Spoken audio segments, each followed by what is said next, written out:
for tuning in again this week. So today I'm going to be discussing about how things were exactly a year ago for me before I had my second son. So this time last year I was gearing up to go on maternity leave. I was excited, but I was scared at the same time. There were a lot of things that I was still carrying in terms of my grief for my first son. The year started off on a low note, I would say, because I remember the countdown to the new year. Everybody was counting it down, and it was on TV. And at the strike of midnight, I just broke down, and I just felt like, well, it's a new year. It's 2016, which means that basically everyone would have forgotten about my son. And I think more so it was what I felt. I just felt like, the year's already out. He should be here with us. I never had the thought that we'll be celebrating that year without him, the beginning of a new year without him. So yeah, it was quite hard for me actually. So yeah, I was pregnant and I was down and I just felt like poo basically. I felt really crappy. And I also had a lot of anxiety about the new baby. There were so many questions that I needed to kind of address, such as I weren't even sure if I'd be able to love him or if I'd care for him. This being because obviously I lost my first son, so I just thought, well, the love cannot be replaced. Just like I said in one of my last vlogs, that losing someone isn't like dropping a can of Coke and replacing it. This is a real life. So I just felt like I wouldn't be able to love my second son as much as I did my first son. So I was very worried about that. Very worried about the possibility that it might lead to me having postnatal depression.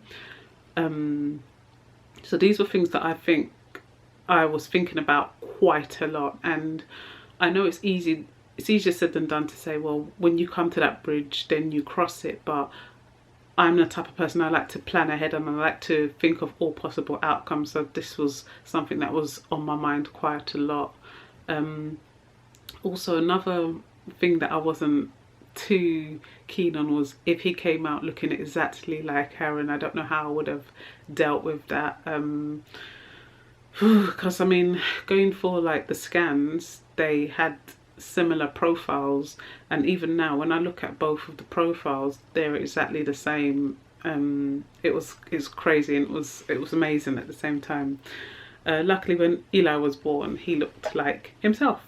They do have similarities, don't get me wrong. Like sometimes, like especially when Eli's sleeping, I can see Aaron's face there, and it's not scary, but it's just like, wow, you really do look like your brother. And so the slight similarities are there, but obviously they're very different at the same time. And another thing that I was thinking was that the possibility that it might happen again. I was geared up for losing Eli, thinking that he might just die and we'll be in the same situation again. And I was worried about how I would be able to deal with that. And to be fair, I don't think I would have been able to deal with that. What actually triggered me thinking that was soon after I'd gotten pregnant, I told my close family members, and somebody asked a question like, oh, so was it hereditary? And it kind of like struck me as if to say, well, I don't know, I was confused, because I think they were getting at, well, if you're pregnant again, it might happen again, because, if it was hereditary, then obviously there's a possibility that might happen again, which I do know. But I was really taken aback by that. And then that's when I started having the worry and the anxiety that, oh my gosh, it might happen again. Don't get me wrong, I think regardless of whether the question had been asked, I still probably, yeah, and I still do have that anxiety that, oh, it might happen again, because now I know that, a long life isn't a given. Anybody can die at any time. So I do worry about these things, and I'm always like jumping up at night to check on him. And the thing with Eli is that when he sleeps very quietly, he is very quiet and very still. and it is scary. And I've spoken to a couple of my friends about it, and they've had the same experiences with their own kids. Just they've been fortunate enough not to have had a loss, so I know that it's not me being paranoid, it's something that mothers do go through. And I think that's another thing as well, that this whole year I've been, I don't know, it's like I'm questioning whether, if I worry about something, am I being paranoid, am I being anxious, or is it something that a normal mother, I say normal mother as in somebody who hasn't suffered a loss, goes through. So it's nice to talk to some of my friends who haven't suffered a loss, and you know, they reassure me and actually tell me, oh no, that's fine, I was like that all the time, because then I don't have to question myself, because I question every little decision that I make. I ask myself, oh, should he be sleeping this long? Should he not be sleeping this long?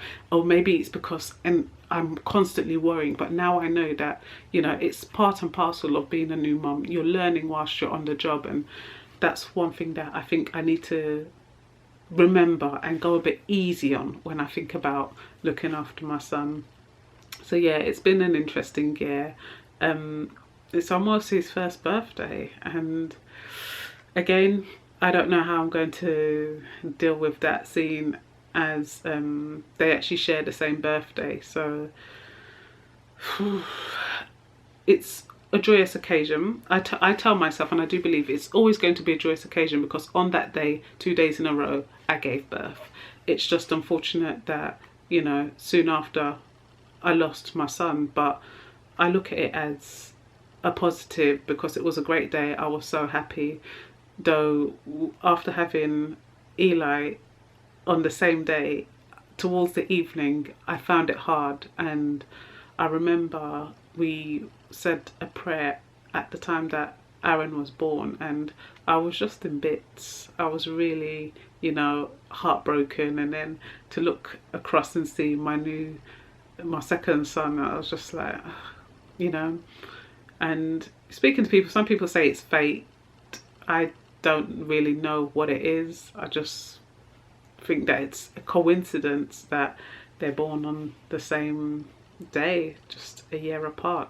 But yeah, so I think my next couple of blogs will be just like how I'm feeling a year on and how I'm coping with it. I think personally I'm okay-ish sometimes. Most times actually I think I am. I feel like I'm getting stronger, but there are times where I'm just feeling low, and there are times where I am feeling upset. But I think especially around the anniversary times now, that's when it kind of all comes back to me. But yeah, I think I'm coping. I'm, you know, still obviously coping with Eli as well, coping with my grief, and finding the balance. Yeah, so yeah. So thank you for tuning in again. I won't keep going on and on and on. I'll just like stop now. But yes, thank you for tuning in, and thank you for your support. Again, please remember to subscribe. As I said, I'm also on Instagram and I'm on Twitter. And there is something else that I'm doing in the pipeline, but I'll probably explain it in my next vlog, hopefully once it's up and running. Okay, so thank you for tuning in. Take care. Bye.